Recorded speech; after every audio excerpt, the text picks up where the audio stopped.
의 생존 정보를 북한으로부터 받고도 이를 공개하지 않아 은폐한 게 아니냐는 의혹이 제기되고 있기 때문입니다.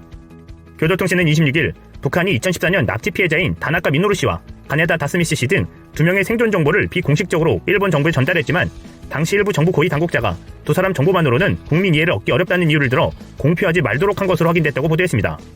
교도는 복수 일본 정부 관계자 말을 근거로 공개하지 않는 것을 아베 총리도 승인했다고 전했습니다. 1978년 6월 나리타 공항에서 오스트리아 빈으로 출국한 뒤 실종된 다나카 씨는 전 북한 공작원의 납치 증언이 나오면서 2005년 납치 피해자로 추가됐습니다. 제1한국인인 가네다 씨는 1979년 11월쯤 다나카 씨를 만나러 간다고 주위에 말한 뒤 출국 기록을 남기지 않은 채 연락이 끊겼습니다. 이후 가네다 씨는 북한에 납치됐을 가능성이 있는 특정 실종자로 분류돼 관리되어 왔습니다. 두 사람은 모두 고베시 출신으로 같은 라면 가게 종업원으로 일했던 것으로 알려졌습니다.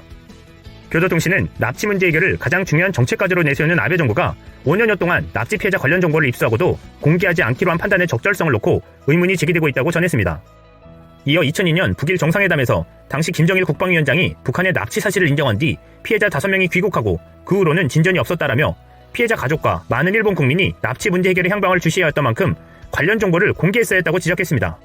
이에 대해 일본 정부 당국자는 두 사람이 평양에 처자식이 있어 귀국 의사가 없다라고 하고 다른 납치 피해자와 관련한 새로운 정보도 없었다라며 납치 피해자 전원의 귀국을 요구하는 일본 정부 입장에선 납득할 수 있는 얘기가 아니어서 국민의 이해도 얻을 수 없다라고 판단해 비공개를 결정했다라고 설명한 것으로 알려졌습니다.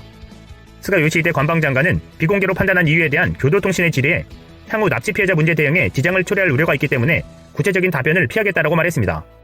북한에 의한 일본인 납치 문제는 1970년에서 80년대 일본과 유럽에서 실종된 다수의 일본인을 북한 공작원이 납치했을 것이라는 추론을 근거로 일본 정부가 제기하는 문제입니다. 이 문제는 북한이 2002년 9월 고이즈미 주니치로 당시 총리의 방북을 계기로 13명의 일본인 납치 사실을 인정하고 재발 방지를 약속하면서 수면 위로 떠오른 바 있습니다. 일본 정부가 현재 특정 실종자를 제외하고 공식적으로 인정하는 북한 납치 피해자는 총 12건에 17명입니다. 이들 중 고이즈미 전 총리의 방북 후에 일시 귀환 형태로 귀국한 5명을 제외한 12명이 공식적으로 미해결 상태로 남아있습니다. 북한은 12명 중 일본인 납치 피해자의 상징으로 불리는 요코타 메쿠미 등 8명은 사망하고 4명은 북한에 들어오지도 않았다며 아베 정부가 납치 문제를 정치적으로 이용하고 있다고 비난하고 있습니다. 그러나 아베 정부는 북한이 사망 사실을 명확하게 해명하지 못하는 등 실상을 숨기고 있다고 주장하고 있습니다.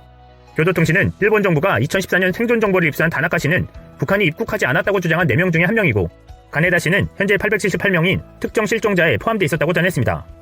아베 총리는 납치 문제 해결 없이는 국교 정상화 등 북일 관계 개선도 없다는 입장을 고수하다가 지난 5월 갑자기 김정은 북한 국무위원장에게 무조건 만나자고 제안했지만 낯가죽 두껍다는 비아냥만 듣고 아직 이렇다 할 성과를 보지 못하고 있는 상황입니다. 아베 총리는 지난 24일 중국 청도에서 열린 한중일 정상회담에서도 북한 일본인 납치 문제가 조속히 해결될 수 있도록 한국과 중국이 도와달라고 요청했습니다.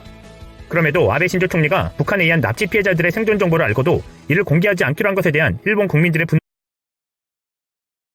카지노 복합 리조트 사건에 연루된 자민당 아키모토 스카사 의원을 전격 체포했습니다. 자민당 현역 중진 의원이 체포되는 것은 2010년 이후 처음이었습니다. 또 자민당의 시라스카 다카키 의원, 가스노마 시리아키 전 의원의 사무실도 압수수색하며 수사 범위를 전방위적으로 확대하고 있습니다.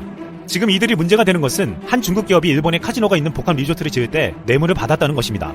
이번 사건은 지난해 아베 내각의 사학 스캔들과 최근 벚꽃 스캔들에 이어 또 다른 대형 사건으로 비화될 조짐이 보이고 있습니다. 최근 아베 내각은 벚꽃 스캔들로 인해 1년 4개월 만에 지지율이 30%로 곤두박질 치고 있습니다. 점점 궁지에 몰리는 아베 내각은 연이어 터지는 비리 스캔들에 정신을 못 차리고 있습니다. 그런데 지금 일본 아베 정권이 도쿄지검 특수부를 정말 두려워하는 이유가 있습니다.